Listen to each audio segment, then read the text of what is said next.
18 horas. Notícias de Manaus, Amazonas, Brasil e do mundo. Agora na Mix.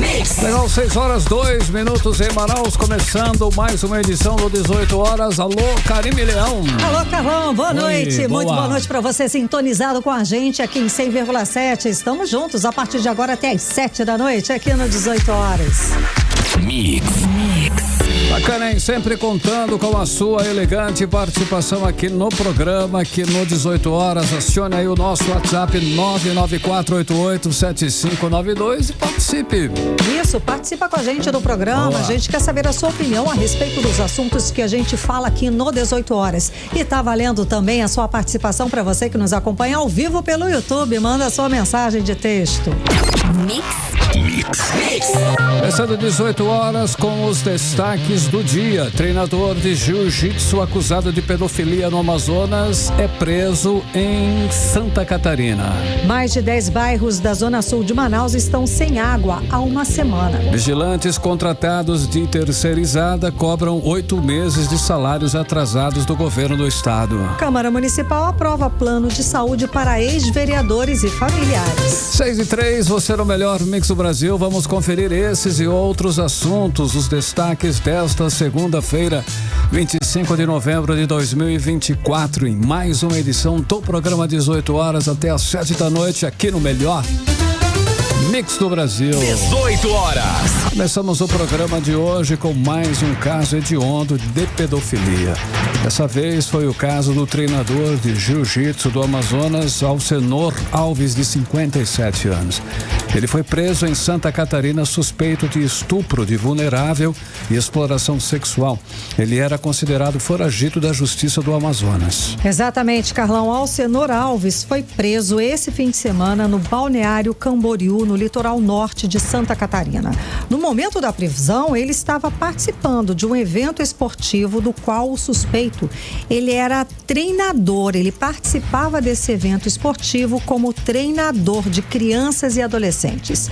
O repórter André Meirelles está acompanhando esse caso, fala ao vivo agora com a gente aqui do 18 horas a respeito de mais detalhes sobre o assunto. Boa noite, André. Essa prisão foi temporária, não é isso? Boa noite. Exatamente, Karime, Carlão, boa noite para vocês. Boa noite você que nos acompanha nesse momento aqui na Mix FM. Olha, essa prisão faz parte da Operação Agnus, que foi deflagrada nacionalmente aí pelo Ministério da Justiça e Segurança Pública. Essa operação aconteceu nesse sábado pela Polícia Civil do Amazonas, por meio da Delegacia Especializada em Proteção à Criança e ao Adolescente, que é a DEPCA, em conjunto com a Polícia Civil de Santa Catarina. Segundo a polícia, os abusos sexuais, eles eram praticados durante as estadias e na casa do investigado, onde ele dopava as vítimas para abusar dos menores de idade, né? Em algumas das situações, o professor dava banho nas vítimas, né, que já eram adolescentes, e aproveitava a ocasião para tocar nas partes íntimas, né? Uma das vítimas do professor de jiu-jitsu afirmou que não sabia ali como reagir durante esses abusos. O atleta, que atualmente mora e treina nos Estados Unidos, contou aí que o primeiro abuso aconteceu quando ele tinha apenas 11 anos. Ele lembra que acordou com o zíper da calça aberto e, ainda de acordo com a polícia, depois de conquistar a confiança da vítima e da família, o treinador de jiu-jitsu levava os atletas para ficarem ali na casa dele, né? E ainda durante as investigações, a polícia identificou que a maioria dos abusos aconteciam à noite, enquanto os meninos estavam dormindo. Inclusive, um garoto de 15 anos lembra que começou a treinar aos 6 anos e aos 9 passou a morar com o treinador. Eles dividiram, né, a mesma casa até agosto deste ano. E quem explica mais essa situação pra gente é a titular da DEPCA, que é a delegada Juliana Tuma. Vamos acompanhar.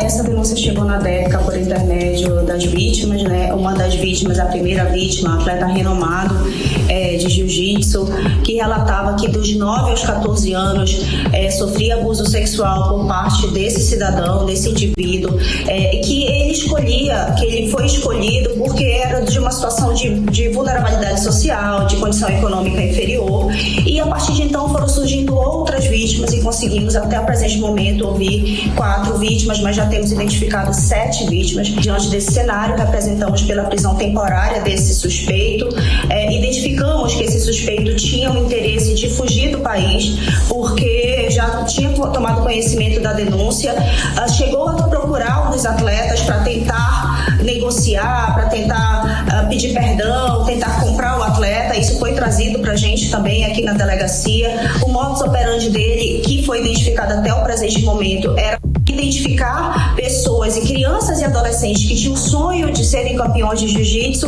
e oferecer a eles presentes, bolsas em academias renomadas, oferecia viagens, kimonos, e daí utilizava o sonho desses atletas para abusar sexualmente deles. 18 horas. Tá, então a gente conferiu a fala da delegada Juliana Tuma, que é titular da DEPCA, né, a Delegacia em Proteção à Criança ou Adolescente. Olha, a defesa do suspeito, ele afirmou que o processo ocorre em segredo de justiça e que espera tomar conhecimento dos fatos e das provas apresentadas. Disse também que ainda não teve contato com o cliente porque ainda está preso em Santa Catarina. As federações de jiu-jitsu e uma associação de professores de educação física se manifestaram em repúdio ao professor da modalidade e a academia onde Alcenor Alves das aulas, né, de jiu-jitsu, disse que está colaborando com as investigações e que deve desligar o treinador da equipe. A Federação Amazonense de Jiu-Jitsu Profissional emitiu uma nota nas redes sociais onde repudiou as graves denúncias e também as provas que foram colhidas contra as crianças e adolescentes da comunidade no jiu-jitsu regional. E também a gente vai acompanhar uma fala que é do presidente da associação, o Albert Frederic do Couto, que ele esteve ali na delegacia, né, juntamente com o delegado Guilherme Torres, para falar aí sobre uma parceria que vai ter da Polícia Civil juntamente com as federações de jiu-jitsu para fazer essa conscientização de casos de professores ou qualquer educador, essa situação, né? Para evitar realmente essa situação, certo, e que sejam denunciados mesmo esses casos. Vamos acompanhar. A FAGPRO está de braços abertos por esse convite. Vamos ministrar curso, palestra e vamos chamar toda a comunidade de amazonense a abraçar essa causa. 18 horas. Uma boa iniciativa aí, esse, né, então, é o presidente da Associação de Jiu-Jitsu Profissional, Albert Frederic, que esteve junto ali na delegacia da Polícia Civil para fazer essa parceria de conscientização, né? A Associação dos Profissionais de Educação Física do Estado do Amazonas, APEFAM, em nota repudiou toda e qualquer manifestação de assédio, importunação e violência contra as pessoas. O delegado-geral adjunto da Polícia Civil do Amazonas, Guilherme Torres, aproveitou a oportunidade para alertar os pais sobre a importância de fazer denúncias nesses casos. E vamos acompanhar. Quero aqui externar mais uma vez a comunidade do jiu-jitsu amazonense, falar para os pais que esse fato isolado não representa o jiu-jitsu amazonense. A gente quer colocar aqui também a DEPCA à disposição de possíveis vítimas que possam procurar a doutora Juliana Tuma para fazer a denúncia, porque todos os fatos serão investigados e apurados com todo rigor. 18 horas. Tá, então, Karime, Carlão e ouvintes, a gente conferiu a fala do delegado-geral adjunto da Polícia Civil do Amazonas, Guilherme Torres, falando aí sobre essa situação. E agora, como fica a situação do professor? Ele vai responder por estupro de vulnerável, favorecimento sexual e está à disposição da Justiça, também aguardando recambiamento para Manaus. Lembrando também aqui uma última informação, é que também durante as investigações foi encontrado com ele, né, ali várias mídias de conteúdos que foram gravados pelo professor com esses atletas menores de idade. Karime, Carlão. Meu Deus do céu, André Meirelles, muito obrigada pelas informações. Que caso absurdo, hediondo, mais um caso, não é, Carlão? E esse professor ainda aproveitava da situação social para trocar favores com esses jovens, com esses futuros atletas. É importante sim a conscientização.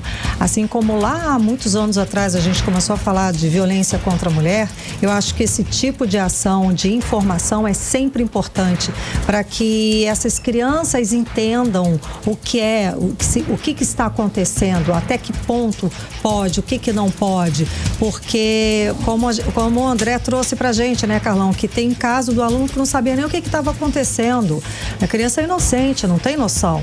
Então, essa campanha, essa ação, né, contra esse tipo de violência, contra esse tipo de abuso, é importantíssimo que comece, que essas crianças comecem a ter mais acesso a essas informações para que tenham noção do que está acontecendo. E claro, em casa é preciso da gente falar, é preciso que a gente comente. A informação é uma arma. Então, esses pais escutando, sabendo alguma coisa estranha, vá procurar seus direitos, converse com essas crianças, vá à associação desportiva, como nesse caso é o jiu-jitsu. Agora, o importante é que esse tipo de crime seja combatido da forma mais com maior rigor que a sociedade possa reagir, não é isso, Carlão? Sem dúvida, Karime, 6h12, você no melhor Mix do Brasil. 18 horas. Olha, escuta essa situação. Em 11 bairros da zona sul de Manaus estão sem água há uma semana. Segundo os moradores, o problema aconteceu por uma tubulação que capta água no Rio Negro, lá no bairro do Mauazinho. Pois é, Carlão, só que os moradores falam que esse problema é antigo de falta d'água, só piorou agora. O gerente de operações da Água de Manaus, Lineu Machado, ele explica mais sobre esse assunto, sobre como vai ser resolvido. Vamos escutar. De grande intensidade na tubulação que leva a água do Rio Negro até a captação do Mauá, e essa tubulação corrompida estava embaixo de 2 flutuantes. Então nós tivemos que fazer a retirada desses flutuantes de um barco que estava encalhado para iniciar os trabalhos de recuperação. E nesse furo na tubulação puxou muita areia também para dentro da captação, e por esse motivo a gente não conseguia fazer o bombeamento de água. Então foram vários dias de escavações e de tentativas de tirar a areia que estava a mais de 20 metros de profundidade dentro de um tanque. Temos aí mais de 95% da área regularizada. As partes mais altas do Mauazinho, Jardim Mauá e Mauazinho 2 ainda estão com problemas de abastecimento, mas estão com um número aí de 10 carros-pipas para atender exclusivamente essa população. 18 horas. Às 6h14, você no melhor Mix do Brasil. Vamos falar sobre mais um calote aí do governo do Amazonas. Dessa vez, vigilantes contratados pela empresa Locate Segurança Patrimonial, que presta serviço para a Secretaria Estadual de Saúde, alegam que estão aí há mais de 8 meses sem receber, Karime. Pois é, Carlão, e para cobrar os atrasados, os vigilantes fizeram o quê? Uma manifestação hoje de manhã em frente à sede da Secretaria Estadual de Saúde. A repórter Nathalie Moraes acompanhou o assunto e conversa ao vivo agora com a gente aqui no 18 horas a respeito de mais detalhes. Boa noite, Nathalie. Então, eles estão inclusive ameaçando paralisar as atividades caso não recebam. Afinal de contas, 8 meses sem receber não dá, né? Karime, realmente é lamentável, né? Durante essa manifestação, né, esse protesto que aconteceu na manhã dessa segunda-feira, na Avenida André Araújo, na Zona Centro-Sul, aqui na nossa capital, vários dos trabalhadores não tinham uma porcentagem tão grande, né? Mas as pessoas que ali estavam diziam: eu não tenho mais dinheiro pro Vale Transporte, eu não tenho o que comer, eu não tenho como pagar a pensão do meu filho e eu não tenho mais como ir trabalhar.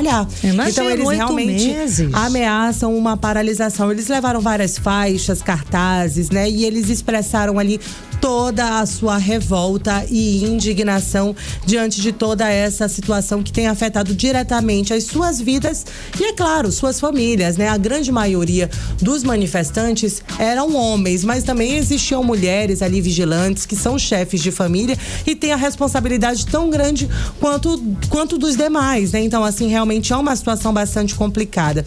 Para quem está nos ouvindo, a Locate é uma empresa terceirizada que presta serviços aí à Secretaria Estadual de Saúde aqui do nosso estado. E segundo os manifestantes, né, os vigilantes que ali estavam, esse não pagamento dos salários tem causado uma série de impactos nas suas condições de vida. É aquilo que a gente estava falando, né? As pessoas não estão conseguindo pagar transporte para ir para o trabalho, eles não conseguem comprar comida para ter em casa. E aí como é que fica, né? Como é que vive, afinal de gente? Contas, claro. a conta não fecha, a conta não bate. Sim. Inclusive, a gente conversou com o Francisco Gomes, ele até mostrou ali que o contra-cheque chegava, mas o pagamento não cai na conta. Caramba. E aí, assim, é muito difícil. Você imagina uma pessoa que paga aluguel, como é que você vai explicar? E com família. Né? Você é inquilino, pra quem tem família, e criança, luz, filho pequeno. Luz, água, tudo corta. Mas a gente Como até que você vive vai dessa explicar? forma, mas sem comida é mais complicado. E aí o Francisco Gomes fez um apelo para o governador Wilson Lima para que possa, então, quitar essa dívida. Vamos conferir aí. 2 pagamentos. Quero provar para vocês que o contra-cheque chega, mas o dinheiro na nossa mesa que faz a gente comprar o pão de cada dia dos nossos filhos, pagar um aluguel, não chega. O contra-cheque tá aqui, ó. Peço para vocês filmar. São 8, ó. Só de contra-cheque aqui, ó. Mas só recebi 2 pagamentos e 2 VA, né? Tem pai de família aí sendo preso por causa dessa empresa, né? Com a razão social de nome Locate, né? Eu não conheço essa mulher, nem quero conhecer ela, tá bom? Governador, olhe para nós.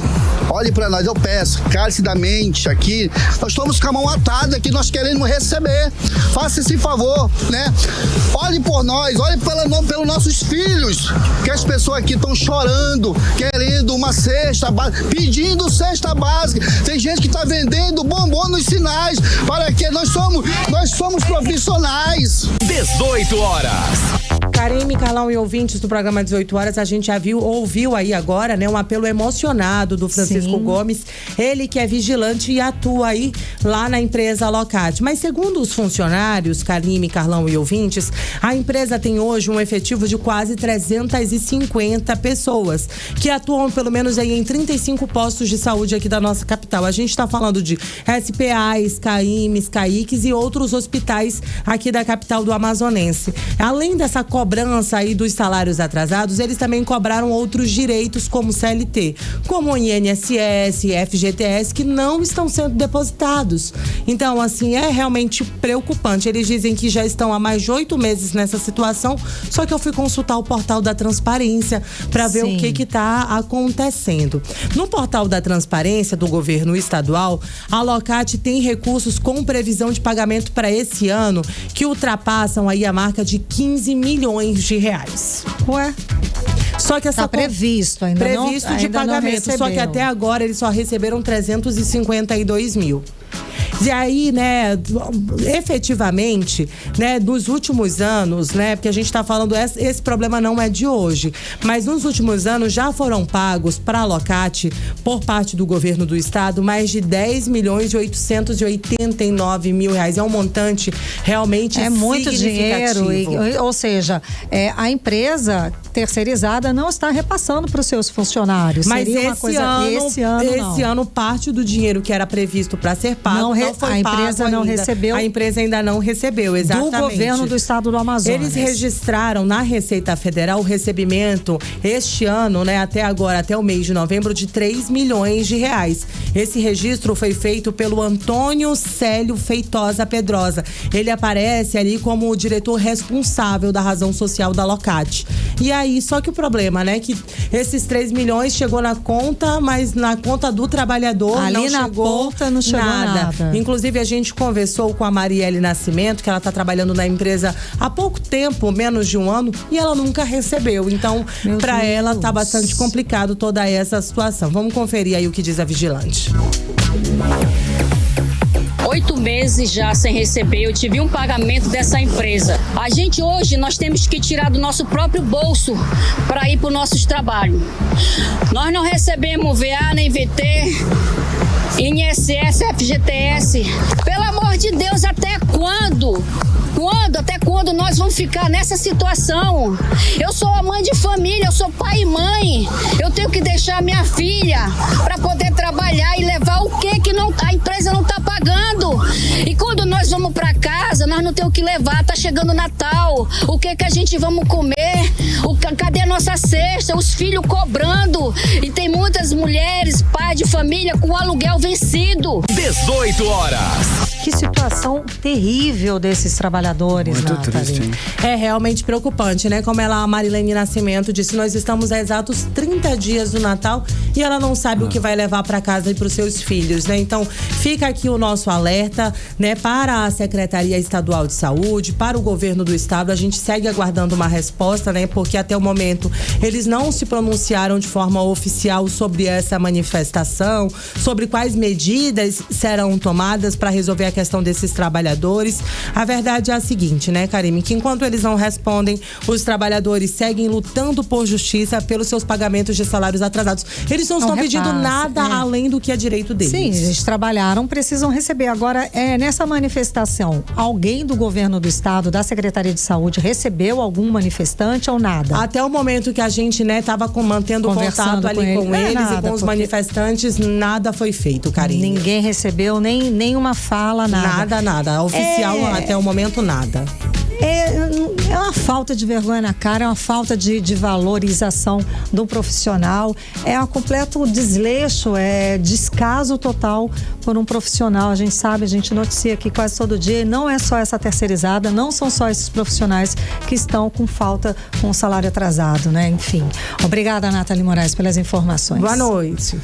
Boa noite, Nathalie. 6h22, você no melhor Mix do Brasil. 18 horas. Bora falar de política agora, né, Karime? Vamos lá, Carlão, vamos falar com Cíntia Blink, ela que já está aqui ao nosso lado. Boa noite, Cíntia. Então, parece que agora a meditação, meditar é legal, quem consegue deve ser legal, eu nunca consegui meditar. A meditação nas escolas é lei aqui em Manaus, dessa eu não sabia. Conta mais, Cíntia, boa noite. Boa noite, Karime, boa noite, Carlão, todo mundo que tá com a gente na 100.7, pois é, né? Eu lembro de um meme da Fernanda Torres que tá bombando agora. Ah, sim. E ela fala que meditar deixa ela estressada, porque manda parar de pensar e aí ela não consegue, ela pensa que tá pensando e aí dá problema. Mas enfim, meditação nas escolas é um projeto de autoria do vereador François Matos. A autoria é dele, mas isso passa pela Câmara toda, inclusive por comissões, né? Primeiramente ali pela Comissão de Constituição, Justiça e Redação, que vê se é legal ou não. Enfim, uma série de pessoas analisam essa proposta e a ideia aqui é fazer meditação nas escolas, falando de saúde mental, saúde emocional e tudo isso, só que ela não está tão bem amarrada para alguns professores do Sindicato dos Professores e Pedagogos das Escolas Públicas de Manaus, que é o ASPROM. Lambert Melo, que é coordenador do ASPROM, fala que isso vai trazer mais uma obrigação para o professor e, ao mesmo tempo, não tem uma contrapartida financeira nisso e, na verdade, também nenhum preparo. Como é que ele cuidar de meditação? Na verdade, o projeto fala assim, em um convênio com algum tipo de orientação profissional, com psicólogos para professores, para eles aplicarem. Na prática, o que eu acho que vai acontecer aqui, como a gente já viu acontecer com uma série de outras projetos de lei que viram lei e colocado lá em vigor e colocado no Diário Oficial. Eu acho que isso aqui não vai pegar. É uma lei que não vai acontecer. Mais uma, né? Mais uma, porque na prática, no papel ela é até bonita, mas muito mal pensada. Porque por que não chamar, então, profissionais da área da saúde para aplicar isso? E seria a tal da meditação o melhor caminho para cuidar da saúde emocional do estudante? E aí fazer contratação dessas pessoas envolve mexer no dinheiro público. É possível fazer isso? Ou não? A meditação é legal, vamos deixar os professores fazerem aí e jogar de qualquer maneira. Isso não tem nenhuma condição de acontecer realmente, né? Em que momento que isso vai... É difícil um professor controlar uma turma para dar aula. Imagina para parar para eles meditarem, que é uma coisa que nem o professor, na maioria das vezes, tem conhecimento de como é que faz isso ele para ele. Dependendo da idade do aluno, é impossível. Impossível. Eu acho que eles poderiam fazer essas práticas para o professor. Ter lá um especialista para dar algum tempo aí durante a jornada de trabalho para que esse professor aí respirasse, fizesse todas as técnicas. Mas é interessante, sem dúvida. Agora, a aplicabilidade, né? A forma... mais fácil colocar no papel do que fazer. Sem dúvida. Mas essa lei tá valendo, ela é lei. Tá valendo desde 18 de novembro. De novembro, né? desde ainda agora. Mas assim, Duvido muitíssimo que isso vai rolar. Que coisa, hein? Falando em lei, Mano, parece que tem uma proposta aí que quer tornar como essencial a atividade de profissionais de beleza. Como é isso, Blink? Acontece que a gente saiu de uma pandemia, tem um tempinho, mas está muito presente na nossa memória. E aí tinha os serviços essenciais. Quando a gente fala em essencial, a gente está falando em saúde, em segurança, em alimentação, em energia. O nosso trabalho de jornalista é para deixar as pessoas sabendo o que está acontecendo ou não. Mas querem incluir, e aí é uma proposta do vereador Mitoso, as atividades essenciais, a coisa da beleza. E aí eu tô falando de salão, de estética, de tudo isso. Só que, claro que essa proposta foi bastante acolhida pelas pessoas da área de estética, né? Pelos profissionais, pelos empreendedores. Acontece que essencial é uma palavra muito forte, né? E aí, se você abre espaço para o serviço de beleza, o que não entra? Isso seria abrir espaço para o que mais? Aí, no momento como a pandemia, poderia abrir um salão de beleza, ele poderia funcionar normalmente. A pandemia, no caso, que a gente viveu, era da Covid-19. Contato era uma coisa complicada, né? Então, implicaria em um risco para o profissional, para o cliente, enfim, ainda que atendesse um a um, né? E isso envolveria muito risco. Então, essa é uma maneira, inclusive, essa lei nasce, essa proposta de lei nasce para driblar situações como a pandemia. Só que, ao mesmo tempo, ela apresenta mais um risco do que exatamente uma colaboração. Aí fala-se do quanto é importante a atividade de beleza para a economia, para a saúde física e mental, emocional, porque quando você mexe ali na sua aparência, isso te estimula a tua autoestima e tudo mais. Fala sobre evitar prejuízos futuros. Todos esses pontos, esses argumentos, é claro, são válidos e tem que ser considerado. Só que, ao mesmo tempo, os contrapontos aqui não tem como ser ignorado, né? Você acaba enfraquecendo esse conceito de essencial. O que é essencial? Aquilo que é para sobrevivência, né? Daí, depois tem essa coisa de vai abrir para o que mais, então? Se beleza pode, por que não pode? Sei lá, academia. Teatro, academia, saúde também, claro. Vários outros. Então, isso ainda vai ser discutido. Chegou pra gente com um ar de que, olha que coisa boa que estão fazendo. Mas da onde saiu isso, será, hein, Blink? Não, veio dessa época realmente da pandemia. Na pandemia teve que coisa ficar... da beleza ser essencial. Exatamente isso, vai saber. Da onde? Porque olha, quando a academia de ginástica poderia ser também, fala de saúde. Monte de outras que são bom, enfim. Quando a gente não sabe exatamente de onde vem alguma coisa, eu recebi essa lição na faculdade ainda e deu certo sempre. Busque no dinheiro, procure o caminho do dinheiro. Alguém quer se dar bem. O rastro do dinheiro te fala o porquê e o pra quê de qualquer coisa quando você tá atrás em uma pauta. Então acho que esse é um caminho válido nessa pauta também. Sem dúvida. Agora, Blink, o deputado adjunto Afonso, ele vai receber a medalha de ouro Cidade de Manaus. Só que foi proposta pelo filho dele, que é o vereador Diego Afonso. Pode isso, Arnaldo? Tem regra, não tem? Arnaldo Blink. Arnaldo Blink, pode? Pode. É imoral pra caramba. Por quê? A gente tá falando do filho entregando aí, claro que não é ele, de novo, né? Ele é o autor dessa proposta, mas a Câmara disse, ok, pode continuar. De qualquer maneira, não seria o filho quem deveria ter feito essa proposta. Alguém na Câmara poderia ter feito? Sim. Mas fica parecendo que ele está usando a Câmara Municipal de Manaus para entregar um agrado pro pai. Chegando aí período de Natal, né? O que eu vou dar pro papai? Olha só, uma medalha de ouro aqui de Manaus. E essa medalha de ouro de Manaus, ela tem um símbolo, ela serve para o cidadão que prestou serviços relevantes à cidade de Manaus. Então, esse reconhecimento a partir de um filho e que está no exercício de vereador cai para uma coisa de algo muito pessoal ali entre os dois, né? O filho entregando pro pai e tudo isso. Então, acaba, o que era para ser uma homenagem, acaba virando uma denúncia de como a instituição pública é usada para coisa privada. E eu achei legal a gente trazer aqui que isso está acontecendo, inclusive convite do vereador chegou para a imprensa, para que a imprensa cubra essa situação. Mas é importante lembrar do tal do LIMP, né, que os concurseiros tanto sabem que são as legalidade, impessoalidade, moralidade. Sim. São os princípios aí da administração pública. E aí a tal da impessoalidade foi não sei onde enfiou Diego Afonso a impessoalidade, porque aqui ele não usou. É bem claro. E aí você acaba trazendo para o público o que você, porque como é que você está usando esse poder que te deram ao te eleger? E para o interesse público, aparentemente, quando o Diego Afonso faz isso, não. E eu não estou aqui dizendo que o Afonso, Adjunto Afonso, não mereça a tal da medalha. Mas isso partir do filho dele é estranho, né? É aquela quase de fazer lei para você mesmo, assim. Falando em fazer lei em estranho, aquela situação do plano de saúde para ex-vereadores e família. Como é que tá essa situação? O que pega mais mal é porque o Caio André tá saindo, né? E ele quem fez a proposta e ele quem assina isso e colocou pra frente, foi aprovado, viu? Foi aprovado, não foi por unanimidade, 9 vereadores votaram não. Os 9 que votaram não foi Capitão, Carpeu, William Alemão, William que também tá saindo.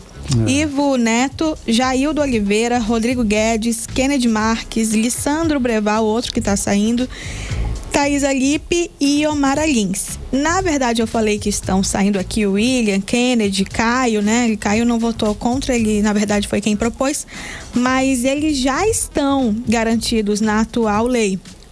Isso seria para a legislatura de 17ª legislatura para trás.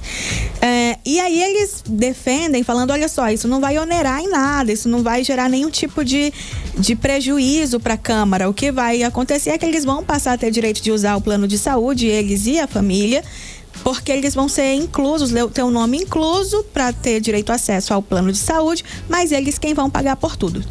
Se nós, pessoas físicas, a gente quiser ter acesso a um plano de saúde, a gente não consegue. Precisa de uma empresa para que ela coloque nosso nome.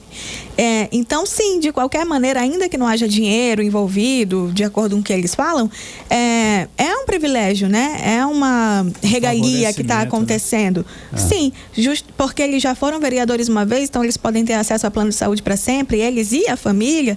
De qualquer maneira, isso foi aprovado. Agora tem que virar... tem que ter um decreto, né, assinado ali por Davi Almeida, mas foi aprovado na Câmara Municipal de Manaus. E a gente vai seguir acompanhando esse caso. Obrigada, Blink, pelas informações. Até amanhã. Mais informação para você. Valeu, Blink. 6h34, você no melhor mix do Brasil. 18 horas. Olha só, o Papa Francisco nomeou hoje o Frei Samuel Ferreira de Lima, da Ordem dos Frades Menores, como bispo auxiliar na Arquidiocese de Manaus. A decisão atende a uma solicitação do arcebispo de Manaus e cardeal da Amazônia, Leonardo Steiner. Carlão, atualmente o Frei Samuel é mestre de noviços em rodeio no estado de Santa Catarina. Com a nomeação, Frei Samuel Ferreira, a Arquidiocese de Manaus passa a contar com 3 bispos auxiliares. Em 2023, o Papa Francisco também nomeou o padre Zenildo Lima e o padre Joaquim Hudson. Mix. Legal, agora 6h34. Daqui a pouquinho você confere aqui no 18 horas. Prejuízo da seca. Estudo aponta que empresas da Zona Franca devem gastar mais de R$1 bilhão para resolver aí toda a logística desse período. Detalhes em instantes para você. 18 horas. Agora conferindo a previsão do tempo e temperatura para amanhã, terça-feira, aqui na capital, aqui em Manaus. Karime Leão. Previsão do tempo. Segundo informações do Clima Tempo, para amanhã a previsão é de céu nublado com muita chuva de manhã e no começo da tarde. De noite, no finzinho da tarde, o tempo fica ok, sem chuva ou sem previsão de chuva. A mínima prevista é de 25 graus, a máxima não deve passar dos 31 graus. As chances de chuva são de 71%, a umidade relativa do ar fica entre 69% e 96%. Olha só, o nosso Rio Negro segue subindo, encheu mais 3 centímetros e hoje está em 14 metros e 25 centímetros lá no Porto de Manaus. Apesar da subida do rio, o estado do Amazonas segue com todos os 62 municípios em estado de emergência, Karine. Exato, desde o meio do ano, Carlão. Sim. E como a gente sempre fala aqui no 18 horas, o Amazonas segue enfrentando o prejuízo dessa seca histórica. Um estudo divulgado hoje revela que as empresas instaladas aqui na Zona Franca de Manaus devem gastar mais de R$1 bilhão esse ano para contornar a seca mais severa da história. Olha, Karine, ouvintes, o estudo é do professor da Universidade Federal do Amazonas, Augusto César Barreto Rocha. Ele é o coordenador da Comissão de Logística do Centro da Indústria do Estado do Amazonas e nós vamos acompanhar os detalhes desse assunto agora com Nathalie Moraes. As empresas da Zona Franca de Manaus projetam desembolsar R$1,346 bilhão em 2024 para enfrentar os impactos da maior seca já registrada aqui na nossa região. Esse valor inclui R$846 milhões em adiantamento de estoques e R$500 milhões da chamada taxa da seca, que infelizmente encarece a logística da cabotagem. Esses dados foram divulgados pela Comissão de Logística do Centro da Indústria aqui do Amazonas, mostrando a ausência de investimentos em infraestrutura.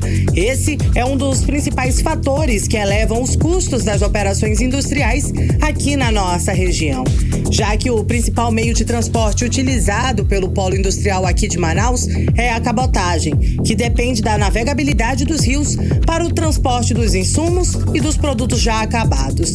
E a gente sabe, com a seca, os navios enfrentam dificuldades para acessar os portos da capital e precisam utilizar portos flutuantes privados para o transbordo de cargas, o que acaba elevando o custo para $5.000 por contêiner.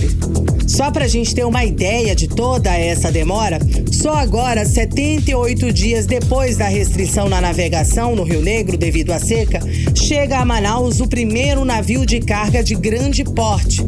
A atracação será no Porto do Chibatão, como explica o secretário de Desenvolvimento Econômico do Estado, Serafim Correia. A boa notícia é que amanhã, terça-feira, dia 26, chegarão 2 navios com meia carga, movimentando 2.080 contêineres. O primeiro navio é o navio Mercosul Suape, que chegará às 18 horas no Porto Chibatão. E o segundo navio é o Jacarandá Login, que chegará às 23 horas. Então isso é uma boa notícia, afinal de contas, depois de 78 dias sem navios, vamos receber 2 navios. É verdade que com meia carga, mas já é uma melhora em relação ao que anteriormente estávamos vivendo. Desde o dia 9 de setembro, o Chibatão e os superterminais estavam operando no Porto Provisório de Itacoatiara, até onde os navios podiam navegar devido à seca do Rio Negro. No terminal de Itacoatiara, a carga era transferida para balsas que acabavam navegando até Manaus. Segundo o Serviço Geológico do Brasil, o nível do Rio Negro tem subido em média 18 centímetros por dia. Hoje, a profundidade na orla aqui da nossa capital é de 14,25 metros. Nathalie Moraes para o 18 horas. Você está ouvindo 18 horas. Entrevista do dia. E na entrevista do dia de hoje, vamos falar sobre projetos que ajudam a levar felicidade para crianças nessa época do ano. Falando de projetos como a campanha Amigos do Papai Noel. Vamos conversar com a idealizadora dessa campanha, que é a economista Denise Cassama. Boa noite, seja bem-vinda aos estúdios da Mix, tudo bem? Boa noite, Karine. Boa noite, Carlão. Boa noite, ouvintes da Rádio Mix. É um prazer estar aqui pela primeira vez. Presencialmente. É um prazer nosso recebê-la aqui. Então, essa ação existe há 26 anos. Conta pra gente como é que começou. Pois é, estamos completando 26 anos de existência. Começou lá em 1998. Até então éramos 4 amigos jovens em início de carreira que queriam comemorar o bom ano que tiveram de uma forma diferente. E aí, pensando, olhando a nossa capacidade financeira, pensamos nos brinquedos, que era fácil de adquirir, estava dentro do nosso orçamento. e juntamos as nossas economias, e naquele ano a gente conseguiu comprar o equivalente a 1.500 brinquedos que a gente distribuiu de forma meio aleatória, meio inexperiente no dia 25 de dezembro daquele ano. Legal, foram mais de 150 mil pessoas, crianças no caso, já atendidas por vocês até agora, né? 6 pessoas que começaram esse projeto maravilhoso, 26 anos já se passaram. Como é que está a situação agora dessa campanha? Quantas pessoas são? Quantas crianças vocês conseguem ajudar? Hoje nós temos aí um grupo de voluntários que nessa época chega a cerca de 50 voluntários. Já tem voluntários que são a segunda geração da família ajudando na campanha. Legal. E a nossa expectativa esse ano é atender cerca de 5 mil crianças. É a cidade de Manaus, nas adjacências e comunidade ribeirinha. Que beleza. Durante esse tempo todo, teve alguma história, algum caso que mais te emocionou? Sempre tem, né? Se você perguntar para cada um dos 50 voluntários, você vai ouvir 50 histórias diferentes. Mas eu gosto muito de lembrar de uma, não vou me recordar o ano exato, que a gente estava indo de barco para as comunidades, e geralmente quando a gente faz a rota de barco, a gente costuma ir para o lugar mais longe e de lá vem voltando. E naquele ano deu um problema no motor do barco lá e nós ficamos horas parados no rio esperando alguém socorrer a gente. E quando a gente conseguiu finalmente chegar na última comunidade, já era muito tarde da noite e as crianças tinham ido embora chateadas, evidentemente. Sim. Porque a gente não chegou a tempo. Então foi uma equipe de voluntários e junto com a comunidade começaram a deixar os brinquedos na casa, na porta das casas, né? Uma comunidade bem pequena. E aí nos contam que no dia seguinte as crianças saíram correndo pro rio para tentar enxergar o rastro do trenó do Papai Noel. Ai, gente, que lindo, que bacana. Muito bom mesmo, belo projeto. Então vamos saber aí mais detalhes, né? Como que a gente pode ajudar, que tipo de doação podemos fazer e como, né? Então, este ano, além dos brinquedos, a gente está fazendo a arrecadação de escovas e pasta de dente, porque principalmente nas comunidades mais distantes é muito difícil a aquisição desses itens. Estamos arrecadando livros, que também pela mesma razão, e absorventes, né? Porque também é uma preocupação pensar nessa juventude, embora haja programas governamentais, quem mora do outro lado do rio tem mais dificuldade de ter acesso ao absorvente gratuito. Sem dúvida. Existe algum telefone, algum @, um Instagram ou algum Pix que as pessoas possam ajudar? A gente tem um Pix, que é um e-mail. O e-mail chama pix@amigosdopapainoel.com.br. Ou podem entrar em contato com a gente através das redes sociais, Facebook, Instagram. Se tiver doação, a gente vai lá buscar também. Maravilha, sucesso em mais esse ano, né? 26 anos aí trazendo alegria para essas crianças. Muito obrigada pela sua presença hoje aqui no programa 18 horas. E se alguém que estiver nos ouvindo quiser ser voluntário da campanha, sempre tem vagas para duendes. Maravilha. No dia 7 nós vamos embalar esses brinquedos, fazendo num kitzinho o brinquedo, o livro, o kit. Sim, para o trabalho, lógico. Toda ajuda é bem-vinda, então quem candidatos a duendes são bem-vindos também na nossa fábrica dos sonhos. Muitíssimo obrigada, sucesso. Valeu. E fica você também com a nossa caneca, um presentinho, um mimo nosso de agradecimento pela sua presença aqui. Muito obrigada, estamos aí à disposição. A gente que agradece, boa noite. Conversamos com a economista Denise Cassama. Hora 6h45, você no melhor Mix do Brasil. 18 horas. Vamos agora para as principais notícias de Brasília. Mix.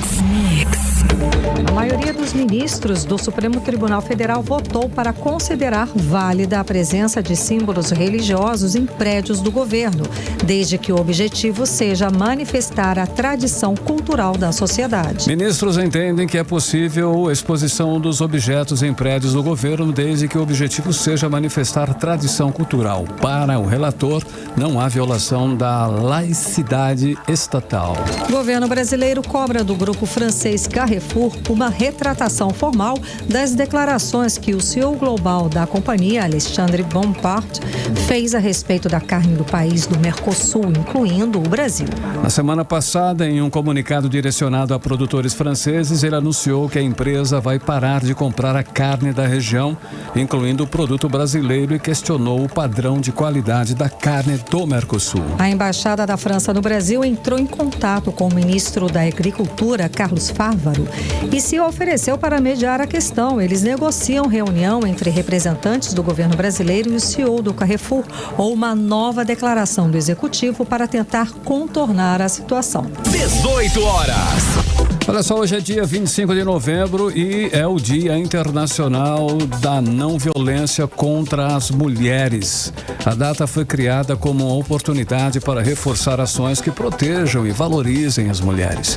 Um debate que precisa fazer parte do cotidiano de todos no mundo. Exato, Carlão. Informação, informação, informação. Sem gente, para a gente ter uma ideia, aqui no Brasil, 2 em cada 10 mulheres já sofreram ameaça de morte de parceiros. Hoje teve aquele caso terrível lá em São Paulo, na 25 de março. O marido, no meio da, né, que é um lugar de economia, né, Carlão? De muita venda gente lá em São Paulo, muito movimento. Imagina essa época do ano. E uma confusão danada. O ex-marido, o ex-parceiro, ele, no meio da rua, no meio daquela confusão de gente transitando, de vendendo, de compras, ele matou a ex-companheira.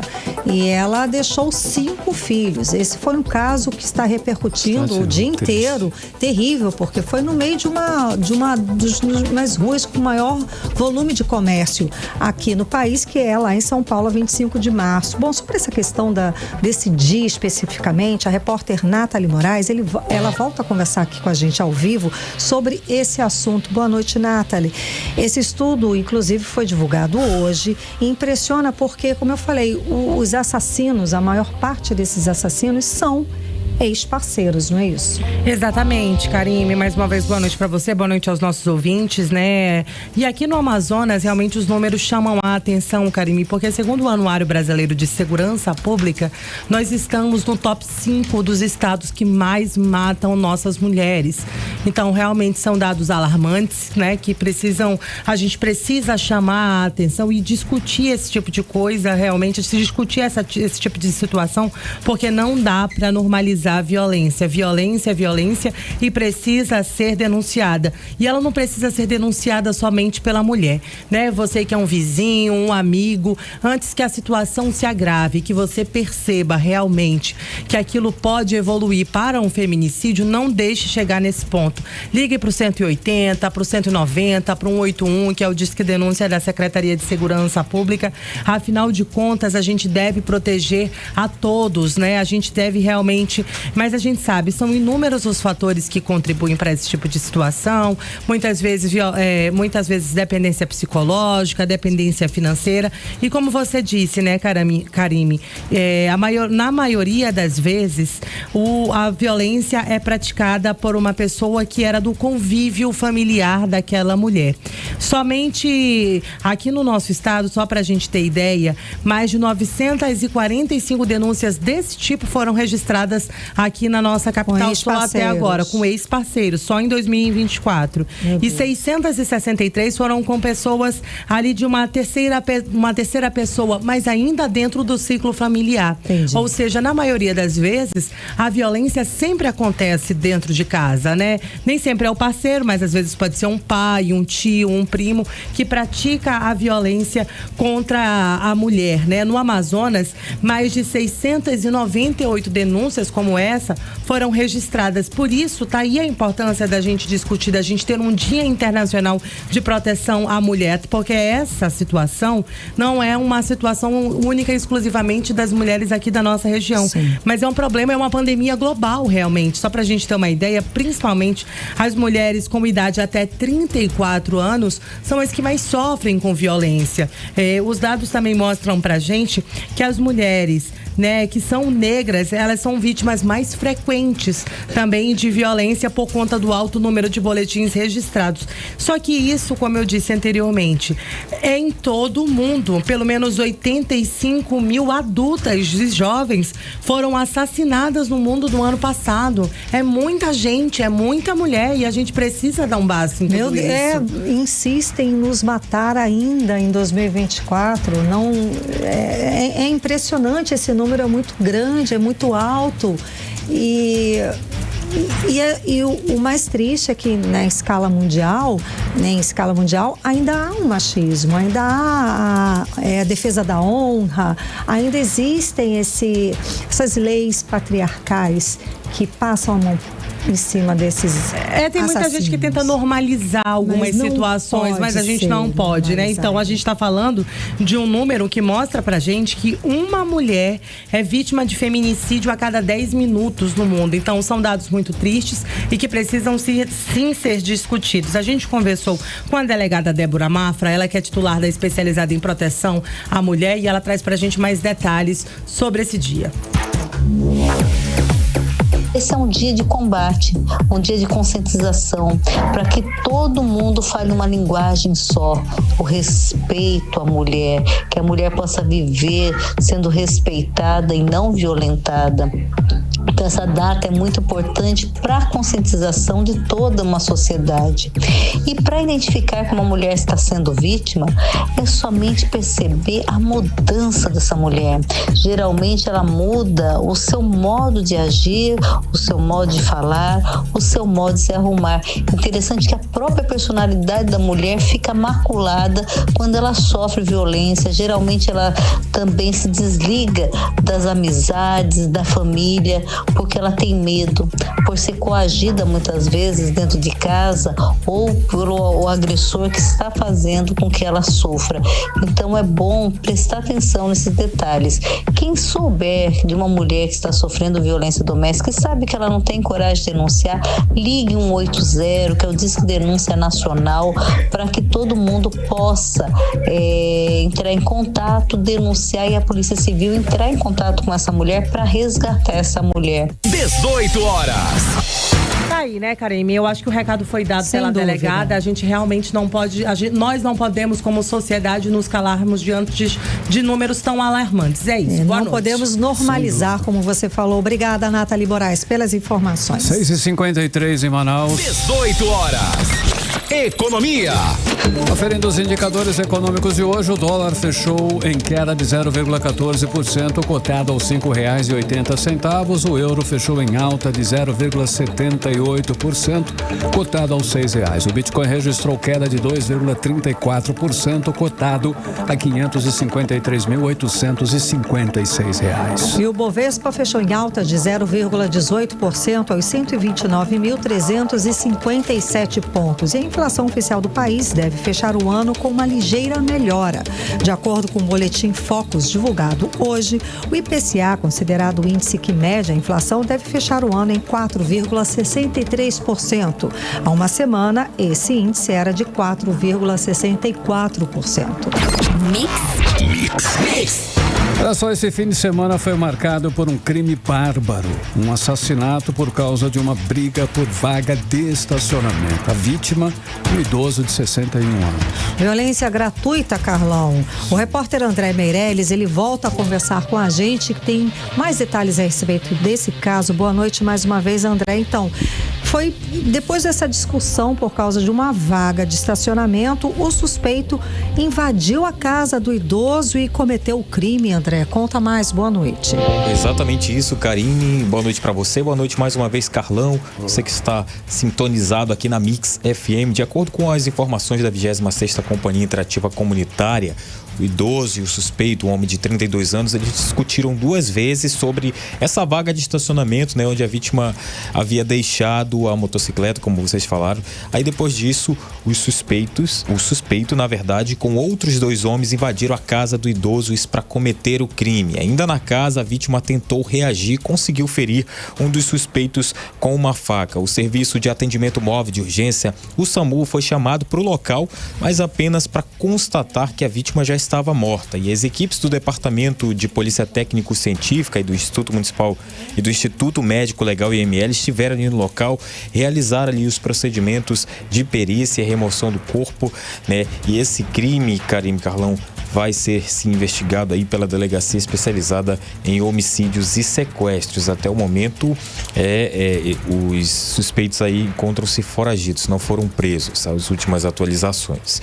Agora a gente vai falar de mais um caso, sabe? O jogo que teve ontem entre Vasco e Corinthians. Sim, teve quebra-quebra. Exatamente, um outro confronto. Teve o confronto entre Jogo e Vasco no campo e fora também. Dessa vez em um bar no bairro Ileia, na zona centro-oeste de Manaus. Um torcedor, inclusive, ele acabou sendo hospitalizado em estado grave depois da confusão em que os torcedores brigaram ali no local. Uma pessoa que estava no bar relatou que o local é frequentado por corintianos que estavam comemorando a vitória do time sobre a equipe carioca por 3-1 pelo Campeonato Brasileiro, quando os torcedores do Vasco chegaram no local, e foi a partir desse momento que começou toda a confusão, as agressões. Segundo informações de testemunhas, ali no estabelecimento haviam 9 torcedores corintianos contra 24 vascaínos.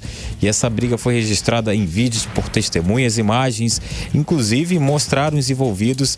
Eles estavam usando ali pedaços de pau, de madeira, cadeira e pedras como arma ali durante a briga. Esse caso aí vai ser investigado pela Polícia Civil, Karime, Carlão. Okay. Que loucura, né, André? Muito obrigada pelas informações. Carlão, nesse fim de semana também teve outra... Complicado, hein? A Polícia Militar, Karime, apreendeu quase 647 quilos de cocaína, além de 80 gramas de pedras e metais preciosos ou semipreciosos. Foi durante uma operação integrada entre a Polícia Militar e a Força Integrada de Combate ao Crime Organizado. E a droga estava armazenada em sacos plásticos dentro de tanques de petróleo que eram transportados por uma balsa num trecho do Rio Solimões, próximo ao município de Codajás. O material foi encaminhado para a sede da Polícia Federal. Ninguém foi preso.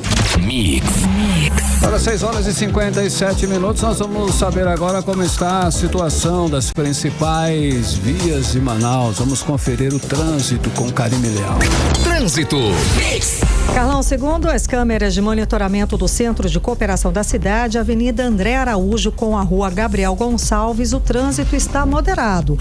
Na Avenida Djalma Batista, no sentido centro-bairro, trânsito com boa fluidez. Na Avenida Constantino Neri, com a Rua Maromba, sentido centro-bairro, trânsito carregado, gente, tem que ter muita paciência, tá? Sim. Lá na Altais Mirim, com a Rua Penetração 2, o trânsito enfrenta grande fluxo de veículos, mas sem obstáculos na via. 6h58 e agora conferindo outros destaques do dia. 18 horas. Em Alagoas, pelo menos 18 pessoas morreram vítimas de um acidente com um ônibus na região da Serra da Barriga. O Gabinete de Israel vai votar cessar fogo na terça-feira, amanhã, né, dia 26. Exército da Líbia prende centenas de imigrantes em rota com destino à Europa. Nos Estados Unidos, o procurador desiste do caso contra Donald Trump por tentativa de anular as eleições de 2020. Seguimos direto para o editorial 18 horas. Editorial 18 horas. Ao menos 85 mil mulheres adultas e jovens foram assassinadas de forma intencional no mundo em 2023. Os dados foram publicados pela ONU hoje. O lar continua sendo o lugar mais perigoso para as mulheres. 60% delas foram vítimas de seus cônjuges ou outros membros da família, afirma o relatório. Os números significam 140 mortes por dia ou uma a cada 10 minutos. O feminicídio é um fenômeno que atravessa fronteiras e afeta todas as classes sociais e também faixas etárias. Nas Américas e na Europa, os feminicídios são cometidos majoritariamente pelo parceiro. Apesar dos esforços em vários países, de acordo com a publicação, um nível alarmante de mortes poderiam ter sido evitadas. E a ONU pede aos países que reforcem a legislação e melhorem a coleta de dados. E os dados chamam a atenção para o de sempre. Os homens não são donos das mulheres e os criminosos não podem ficar impunes. 18 horas. 7 em ponto, Karime. Boa noite, até amanhã. Boa noite, um beijo, até amanhã. Você ouviu 18 horas. As notícias do Brasil e do mundo. De volta amanhã.